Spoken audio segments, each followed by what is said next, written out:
Espero que todos estén muy bien. Superamos la meta de las inscripciones, po. Entonces, por eso liberé el link del YouTube. Todo lo que vamos a conversar ahora les va a servir en su práctica clínica, que esa es la idea. La mayoría se inscribió de Chile, pero también tengo colegas de Perú, de Venezuela, de España, de Argentina.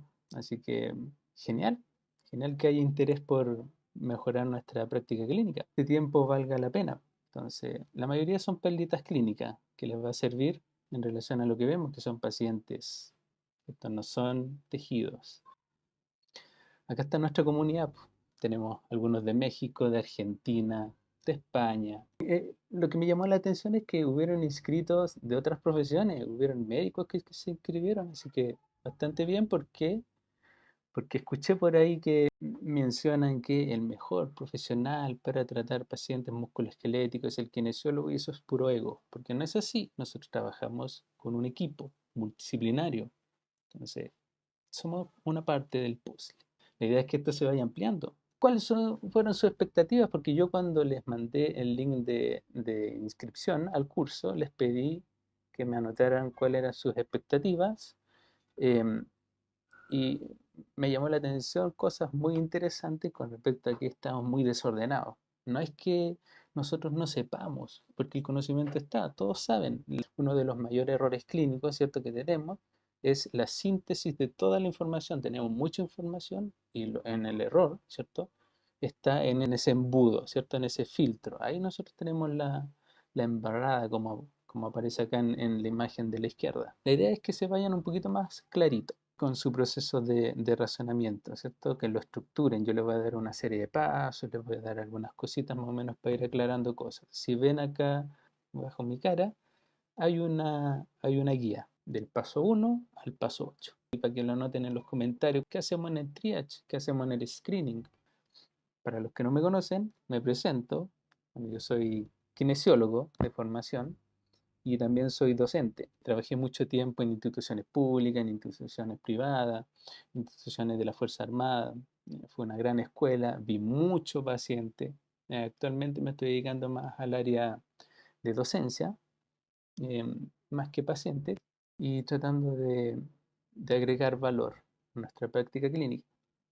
Mi frase, ¿cierto? Una tremenda habilidad que desarrollamos nosotros los profesores es la paciencia. Y también la desarrollamos con algunos pacientes.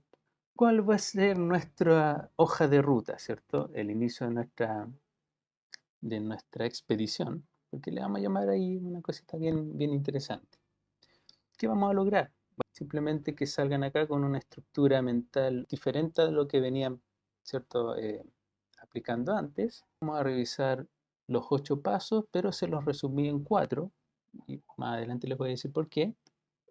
Eso nos va a ordenar un poquito. O sea, ¿qué tenemos que hacer en la clínica? ¿Qué tenemos que hacer en la preclínica, en la consulta, en la historia clínica, en el examen físico? Paso por paso. Conversar sobre algunos factores psicosociales, ¿cierto? Em, el miedo, la ansiedad, importante en nuestros pacientes. El objetivo, ¿cuál va a ser? Que mañana mismo, con su primer paciente, se sientan un poquito más seguros y sepan lo que tienen que hacer.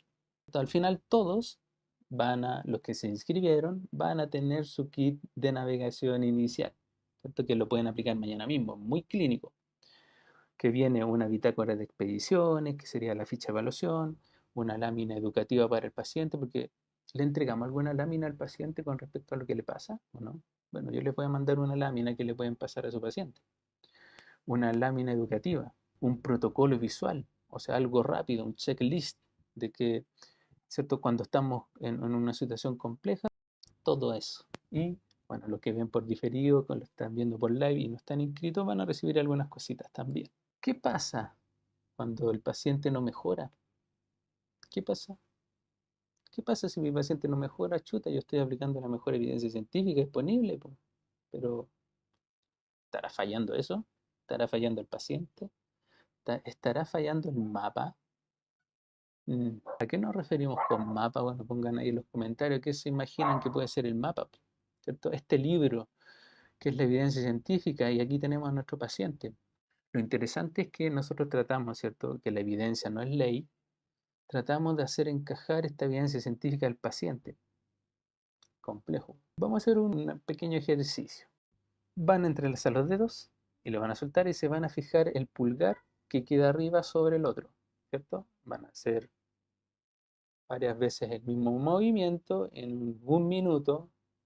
En el movimiento 5 van a hacer un cambio, o sea, el pulgar que quedó arriba va a quedar abajo y van a mencionar o van a pensar, se van a ser conscientes de cómo se sintieron, a pesar de que el movimiento fue el mismo, el movimiento es funcional, no hubo cambio, pero el cerebro sí lo detectó como incómodo.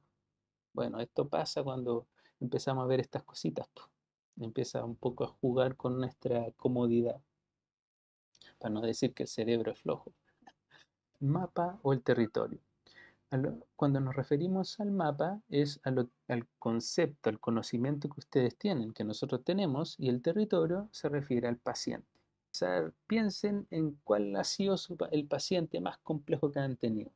Bueno, ese es su territorio y los conceptos que tienen actualmente. Ese es su mapa. ¿Cuál es la idea? Ir actualizando, ¿cierto? Como aparecen acá unos libros y una brújula, ¿cierto? Para tratar de ayudarlos más o menos a navegar de ese territorio desconocido. Pero antes, como a mí me gusta, ¿qué vamos a hacer antes? Vamos a hacer un baño de humildad. Les presento esto. O sea, ustedes tienen un paciente con dolor de espalda, tienen un paciente con dolor de cervical persistente, inespecífico, no oncológico, no traumático. Le van a aplicar una técnica X. Hay que ser consciente y hay que bajar un poquito el ego y decir, chuta, realmente lo que yo voy a influir en lo que le está pasando a mi paciente es un 20%. Un 30% son el comportamiento saludable, lo que puede hacer el paciente por él. El 40% son los factores socioeconómicos y el 10% es la genética. Chuta, el 20% no podemos hacer nada. No. Ustedes tienen que ser expertos en ese 20% para poder influir en el 30%. Si no le pueden solucionar el problema del 20% al paciente, ¿cómo vamos a tratar, ¿cierto?, de aconsejar, de ser un facilitador en los comportamientos saludables de los pacientes? Somos facilitadores, ayudamos al proceso de rehabilitación del paciente. Es el paciente el que se rehabilita, no somos nosotros, ¿cierto? Y este gráfico nos pega un golpe, ¿cierto?, en el ego. Uy, yo le apliqué una técnica y mi paciente mejoró. ¿Mm? ¿Mejoró por qué? ¿Cómo mejoró? ¿Lo objetivaste? ¿Cuál fue tu valoración objetiva? ¿Cuál fue tu valoración subjetiva? ¿Estás consciente de los determinantes de la salud? Principios. Tenemos que trabajar en base a los principios. ¿Cuáles son los principios? Bueno, yo les voy a hacer una preguntita. ¿Cuál es el principal objetivo del clínico? Asegurar, garantizar la seguridad del paciente. Y para eso hay que ser consciente de la seguridad. Por eso es el primer principio fundamental. La seguridad, o sea, identificar banderas rojas. Uso racional de imágenes. Eso garantiza la seguridad de nuestros pacientes. Ahora, no es lo mismo una bandera clínica roja que una patología seria, una patología grave. Mi pregunta, ¿cuántos pacientes se imaginan los estudiantes? ¿Cuántos pacientes los clínicos van a ver, ¿cierto? Van a identificar y detectar banderas rojas? ¿Cuántos pacientes van a ver? ¿Cuántos pacientes van a identificar, evaluar, detectar patología seria? Es diferente. Entonces, hay que saber la diferencia entre patología grave y bandera roja, clínica roja. Actividad física, un pilar, ¿cierto? Obviamente promocionar el ejercicio físico como el pilar central. Ahora, hay que tener cuidado con un sesgo, o sea, a todos los pacientes hay que moverlos porque el ejercicio, ojo ahí, cuidado con eso es un sesgo, pero es como un pilar en la mayor parte de las condiciones musculoesqueléticas no oncológicas, no traumáticas. La atención tiene que ser no solo centrada en el paciente, sino que tiene que ser centrado en la persona. Es una persona la que estás viendo, no es el tejido, ¿cierto? Por lo tanto, tienen que intentar buscar, ¿cierto?, cómo desarrollar habilidades comunicacionales con su paciente, tomar decisiones compartidas. ¿Cuántos de los clínicos, ¿cierto?, toman decisión en conjunto con el paciente? O ustedes como clínicos plantean sus objetivos y eso se lo plantean al paciente. Así que ojo con eso. La educación terapéutica, ojo con esto también, es un pilar, sí, pero no todos los pacientes, ¿cierto?, son aptos para educarlos, ¿cierto? La educación se refiere a, más que todo, una explicación sobre el pronóstico, sobre lo que le va a pasar, sobre lo que le pasó, sobre qué puede hacer él para ayudarse, qué puede hacer usted clínico para ayudarlo, ¿cierto? Y evitar, obviamente, las palabras nocebos, ¿cierto? Porque dicen por ahí, las palabras pueden hacer más mal que bien, si se usan mal. Si consideramos este tremendo artículo de Hegus, que los invito a leerlo, ¿cierto? Él habla de los 8 pasos de evaluación. Tenemos el paso 1, que va desde la historia clínica del paciente hasta que sería la aplicación de pruebas, ¿cierto? De rendimiento, pruebas especiales que no tienen nada de especial. Historia clínica, observación y movimiento. Revisen, ¿cierto?, cómo son los abordajes de la kinesiología en los países europeos versus en los países latinoamericanos. Son muy buenos entrevistadores versus son muy buenos tratantes. Les dejo ahí la tarea para que vean cuál es cuál, ¿cierto? Si ustedes son buenos entrevistadores, tienen más del 70% del avance, más del 70% de la información, ¿cierto? Eso tiene un valor pronóstico muy potente en los pacientes. ¿Cierto? Por ahí cita a Mike Stewart, cállate 5 minutos y escucha a tu paciente. Bueno, ese es el primer paso. Relación a la postura y los patrones se refiere a la sintomatología, no es que evaluamos la postura, no es que evaluamos los patrones, tiene relación con el signo concordante. Escucha a tu paciente, ¿cierto? Si ven aquí arribita, borde superior derecho, nos va mostrando cuál es la hoja de ruta que estamos. Bueno, estamos en la exploración. En la exploración, ¿cierto? Preguntamos, hacemos algunas preguntas con respecto al dolor, con respecto a la función y con respecto a las banderas clínicas, ¿cierto? Y aquí hay un concepto muy interesante cuando escuchamos la historia del paciente que es la lupa SINS, o sea, la severidad, la irritabilidad, la naturaleza y la etapa. O sea, esto nos entrega mucha información clínica. Con respecto a yo les voy a hacer una pregunta a los clínicos. ¿Cómo dosifican el tratamiento de sus pacientes? Bueno, a través de la irritabilidad, ¿cierto? Cuando nosotros eh, evaluamos la irritabilidad nos da un valor como para poder dosificar cierto tratamiento o incluso la evaluación, si podemos ser un poquito más agresivo en la evaluación o si tenemos que recordarnos un poquito en la evaluación.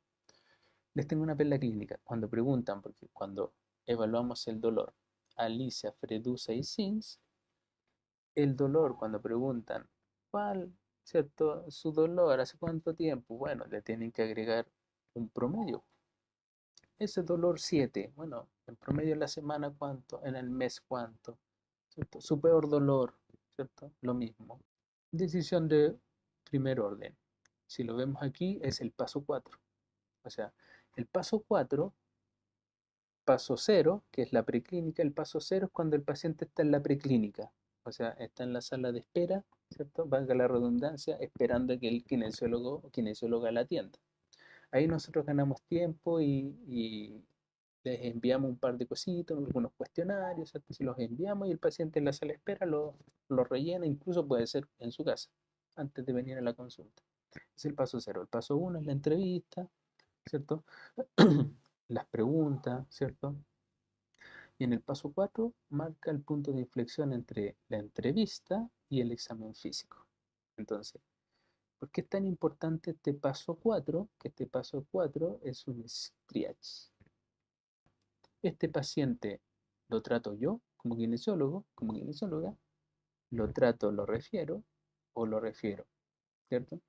Tienen un paciente con dolor de espalda, músculo que es un dolor, ¿cierto? Persistente, inespecífico, es no traumático y tampoco no sabemos si es oncológico o no es oncológico. Para eso lo hacemos en la entrevista. Y en la entrevista nos dice que tiene antecedentes de cáncer, o nos dice que se cayó de la escalera o que tuvo un evento traumático. Bueno, ahí nosotros, ¿qué hicimos? Detectamos, identificamos una bandera roja, no diagnosticamos una patología, simplemente eso nos indica que tenemos que preguntar más con respecto a esa bandera roja. Si una segunda es positiva, bueno, tiene alta sensibilidad y uno puede decir sí, probablemente tenga una fractura, probablemente tenga un cáncer o un tumor. Entonces este es el test que se hace en principio. Esto ni siquiera tocando al paciente, solamente conversando con él, ¿cierto? Entonces yo hago una serie de preguntas, llego al screening, al triage, y ahí yo determino, este paciente lo voy a ver yo, ¿cierto? Que está con un está con una condición musculoesquelética dolorosa inespecífica, no traumática, no oncológica, de 25 meses de evolución, bueno, ya este paciente lo puedo ver, sí, pero también necesito otro especialista, ¿cierto? Un psicólogo, también necesito un nutricionista, también no sé, un preparador físico y también un médico. Cuando hice la entrevista, este paciente probablemente, ¿cierto? Porque me aparecieron dos banderas clínicas rojas, probablemente tenga una fractura. Entonces, ¿qué hago? Lo refiero a un médico que se tome una resonancia magnética o una radiografía para descartar si esa bandera roja es una fractura o no, o es un cáncer o no, o es una caudequina, o es una infección o no, o es un tumor o no. Tienen que considerar muchas cositas y aquí estamos en el triage. ¿Como cuáles? Los factores invisibles, factores contextuales. Es un paciente. Entonces, tenemos que tener red de pesca para captar, por ejemplo, el miedo, la angustia. Hay un cuestionario que es el OSPRO. Con ese OSPRO nosotros podemos, ¿cierto?, cuantificar, ¿cierto?, a través de un cuestionario esto, si es que lo presenta o no lo presenta. También tenemos un inventario de sensibilización central. Que ojo, si esto sale en positivo no quiere decir, no es un diagnóstico de sensibilización central, sino que es un valor pronóstico. Esto siempre se tiene que interpretar, ¿cierto? Pero son es, eh, dos herramientas importantísimas cuando vemos pacientes, ¿cierto? Personas. Es un screening de lo invisible. Si ven acá la representación, bueno, nosotros tenemos un paciente con dolor, que es lo que se ve del iceberg, y lo demás que no se ve, ¿cierto? Si tienes un paciente con dolor de espalda, en específico, sin ningún trauma, no sabe lo que tiene, bueno, tiene una serie de condiciones acá que hay que monitorearla. Si lo vemos, nosotros al principio, en la primera parte, acá como lo muestra en el borde aquí arribita, ¿no?, utilizamos herramientas con alta sensibilidad y al final nosotros utilizamos herramientas con alta especificidad. ¿Cuál es la idea de esto? Una red amplia para poder, ¿cierto?, pescar la mayor cantidad de peces posible. ¿Por qué? Porque dentro de esos peces puede haber uno que sea peligroso. Entonces, la primera herramienta con alta sensibilidad, si salen positivas, bueno, uno dice si tiene la condición de salud. Pero también existen los falsos positivos, porque también pescaron peces que no son peligrosos, pero es preferible eso, ¿cierto?, que se te escape un pez que es peligroso. Versus la especificidad que es la lupa, al final. O sea, acercarnos a confirmar, ¿cierto? Hago hartas paréntesis, es muy difícil confirmar, pero tratamos de acercarnos a confirmar, ¿cierto? Una herramienta con alta sensibilidad podría ser una pregunta, ¿cierto? Si viene un paciente con dolor de espalda, que no se puede ni mover, ¿cierto? De un dolor agudo de espalda, y se viene tocando y viene con postura antiálgica, y uno le pregunta, y el paciente me dice, sí, me caí de la escalera. Bueno, la, si, la, si usted le, bueno, no es necesario preguntarle, pero si usted le preguntan, ¿sufrió algún trauma, alguna caída? Esa pregunta tiene alta sensibilidad. Si el paciente nos dice, sí, me caí, se nos para, ¿cierto?, la antena y uno dice, chuta, necesito preguntar un poquito más. El dolor es, no, lo tengo acá a punta de dedo, muy específico. Ah, ya, segunda, ya. Probablemente usted tenga una fractura, entonces necesita una radiografía. Alta sensibilidad. Y en la especificidad utilizamos pruebas, ¿cierto?, para acercarnos a confirmar, como por ejemplo la herramienta que aparece abajo, que es el test de Latchman. O sea, si ese test resulta positivo, bueno, nos acercamos a confirmar de que sí tiene ese problema, ese ligamento. En el examen del movimiento evaluamos el tejido contráctil e inerte, pero ojo, no se olviden que cambiaron muchas cosas. Por ejemplo, la palpación, nosotros la aplicamos para reproducir el signo concordante del paciente. Hay alguna estructura anatómica que nosotros podemos aplicar palpación por posición, o sea, para identificar la estructura ósea, pues generalmente la utilizamos para palpar, para provocar el tejido contráctil versus el tejido inerte. ¿Cómo los diferenciamos? Bueno, aquí citamos al gran Siriac, ¿cierto?, de la vieja escuela, pero no, nos entrega mucha información, ¿cierto? En el tejido contráctil, ¿cuál es el tejido contráctil? Bueno, músculo, tendón, ¿cierto? Duele al contraerlo y duele al estirarlo, ¿cierto? La dirección opuesta. versus el tejido inerte, que duele en la misma dirección, o sea que sería ligamento, cápsula y también parte del tendón.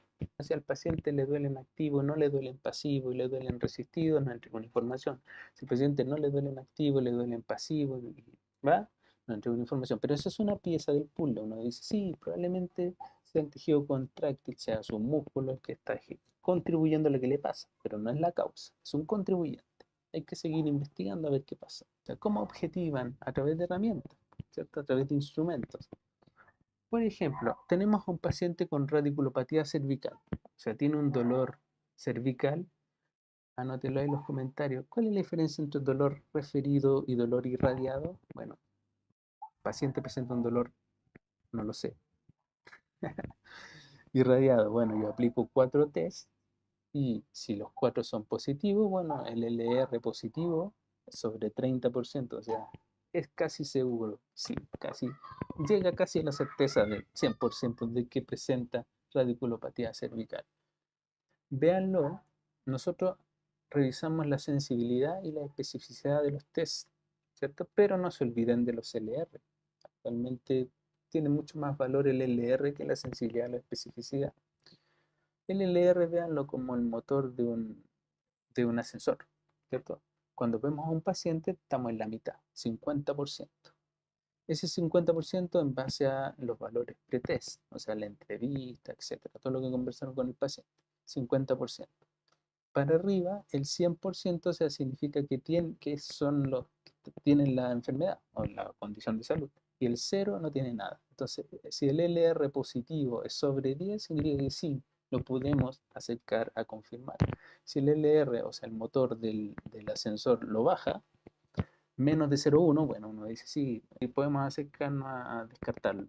Pero como dice en amarillo, depende de la probabilidad pretest, o sea, lo que conversamos anteriormente, del contexto, de la historia, de eso depende. Expectativa, ruptura y el momento ajá. No sé si lo habían escuchado, revísenlo si lo han escuchado. El momento ajá. O sea, tengo un paciente con dolor de espalda. Chuta, bueno, yo evalúo la expectativa de ese paciente y la experiencia. Imagínense, yo le pido, señor Juanito, de 70 años, agáchese. No, pues no se agachar, pues se le va a generar el dolor. Entonces, ¿qué hago yo? Lo cuesto en supino, o sea, boca arriba, en la camilla, y ¿qué hago? Una ruptura de expectativas. O el concepto es violación de expectativas. ¿Qué es lo que hago? Hago el mismo movimiento, pero que no involucre carga. Entonces, probablemente a ese paciente no le va a doler. O sea, señor Juanito, relájese. Le tomo las piernas y hago flexión de coxo-femoral y le digo, ¿cómo se sintió? Y el señor Juanito me va a decir, mmm, no me dolió. Y uno dice, ajá, ¿ves, señor Juanito? El problema no es moverse, sino que su problema es la sensibilidad a la carga. Ahora esto con relación a la ruptura de expectativas, lo que hacemos nosotros no es explicarle por qué no le dolió, sino que lo que hacemos es que haga sentido para él por qué no le dolió. Tienen un paciente con dolor cervical. Bueno, le duele cuando hace rotación a la izquierda. Ahí me duele. ¿Qué van a hacer? Inténtenlo con su paciente mañana. Que mire para el otro lado. Si le duele a la izquierda, que mire a la derecha. Entonces, señor Juanito, de 1554 años de edad, va a mirar hacia el lado que le duele, o va a rotar, pero va a mirar para el otro lado. Van a generar una ruptura de expectativa en ese paciente. Uy, probablemente le diga, uy, me dolió menos. ¿Por qué? Y ahí ustedes, ¿cierto? Conversan y aterrizan las expectativas de su paciente y en realidad no está dañado, no está lesionado, sino que simplemente su sistema está más sensible cuando se le aplica carga. Entonces, ¿qué tenemos que hacer? Dosificar la carga en nuestros pacientes.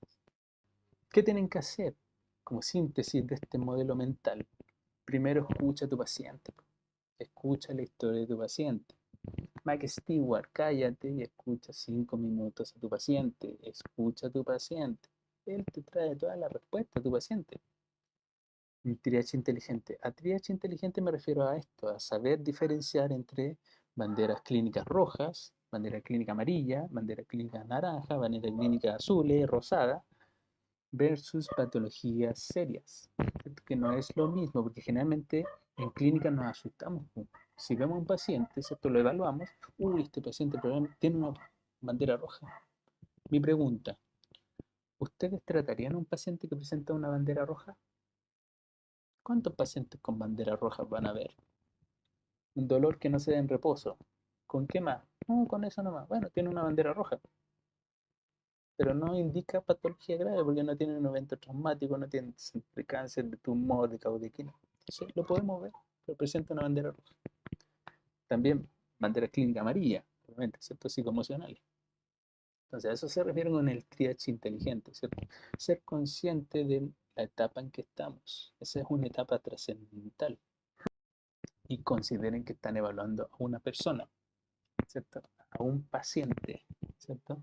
Que está conectado al tejido, que no quiero decir que no, es todo psicoemocional y no, no, el tejido también influye, pero es un contribuyente, ¿cierto? Por eso se habla del abordaje biopsicoemocional, contextual, cultural, ¿cierto? ¿Consideramos a este paciente con dolor de espalda? Sí. ¿Consideramos la hernia que tiene? Sí, porque puede ser sintomática. Sabemos que la mayor prevalencia es que sean totalmente asintomáticas, la mayoría sobre el 66%. Sí, pero probablemente también sea sintomática. Ya, ya, el tejido, ya. Psicoemocional también, porque se asustó, porque vio la resonancia magnética, la escoba en su espalda. Sí, también. El factor contextual, ¿cierto? El contexto donde está ese paciente que no le está beneficiando, ¿cierto? Es un efecto nocebo para él. Se tienen que evaluar al ser humano, del paciente. ¿Cuál es la idea? Que tengan este mapa, que tengan estos pasos, que tengan este triage inteligente. ¿Para qué? Para tratar de navegar, ¿cierto? Con tormenta, ¿cierto? Que cuesta. O sea, este paciente que no mejora, este paciente que yo le aplico este protocolo que dice esta evidencia científica y no está mejorando o mejora y después vuelve peor, ¿qué está pasando? O sea, tengo que actualizar mi mapa, filtros de seguridad, o sea, saber que del paso 4 hasta el paso 0 y del paso 4 al paso 8, esa, ese screening, ese triage, ¿cierto? Tenemos herramientas con alta sensibilidad hacia el principio y con herramientas de alta especificidad hacia abajo, específicas hacia abajo. Evaluar no es solamente recolectar datos, lo sabemos, ¿no? Existe ese mito, no. De hecho, evaluar ya es tratamiento, ¿cierto? Es interesante porque pueden modular el síntoma, no un 40%, pero sí pueden modular, ¿cierto?, parte de lo que le pasa al paciente a través del contexto. No subestimen la evaluación. Desafío mañana. ¿Qué van a hacer mañana? Tienen a un paciente al frente, pausa, tranquilo. Es que este paciente no se puede mover, no lo puedo mover porque llego gateando, llego cojeando, no lo puedo ver. Tranquilo. Entonces, ¿cierto? Pausa. Antes de pedirle que se mueva, antes de palparlo, antes de hacerle algo, pausa. Después, escucha a tu paciente.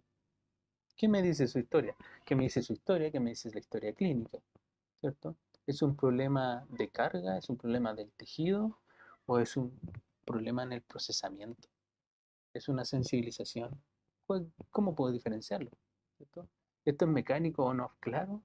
¿Es central? ¿Es difuso? ¿Cierto? Y después aplico alguna prueba. ¿Ok? La idea es tratar de acercarse a confirmar, ¿cierto?, cuál es mi sospecha de lo que le está pasando al paciente. Esto es el mapa y la brújula, ¿cierto? Saber leerlo.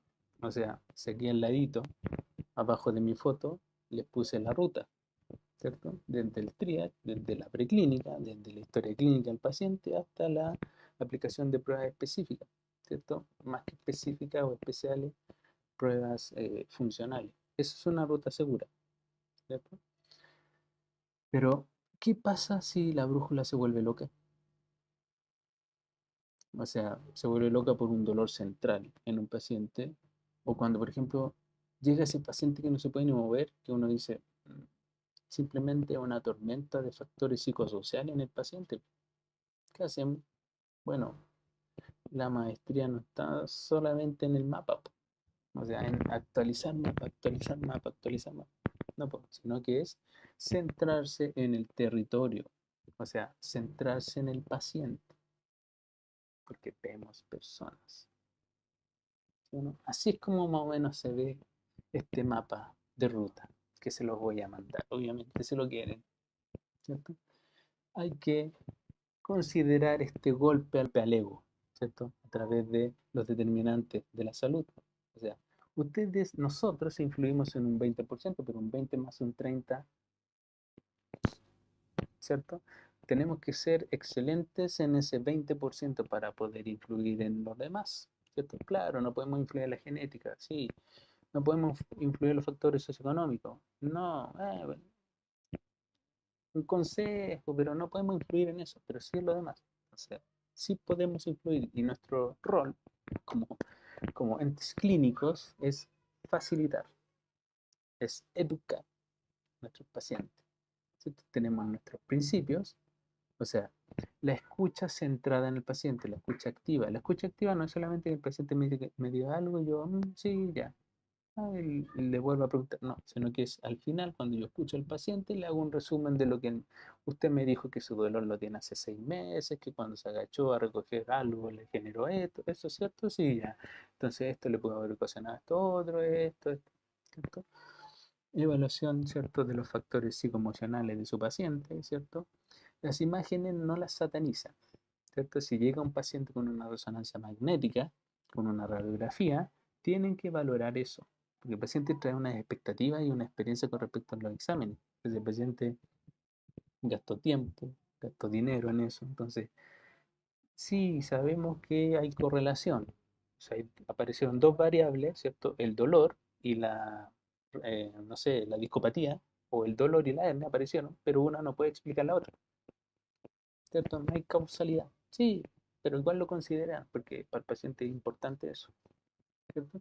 Entonces, uso racional de las imágenes. En el caso de cuando hacen el triage y ustedes consideran que si en mi paciente presenta dos banderas rojas, entonces probablemente le hice las preguntas sobre fractura y sí, probablemente tenga una fractura. Alta sensibilidad, sí, usted va y lo deriva. Entonces, racional de una radiografía, ¿cierto? Y la educación terapéutica para los pacientes.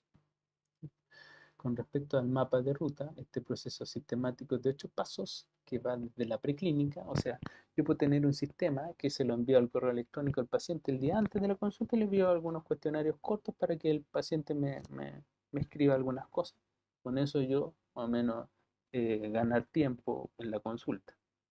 El paciente llega a la consulta, bueno, ahí hago la entrevista, ¿cierto? Hago preguntas sobre dolor, hago preguntas sobre función y hago preguntas sobre banderas clínicas.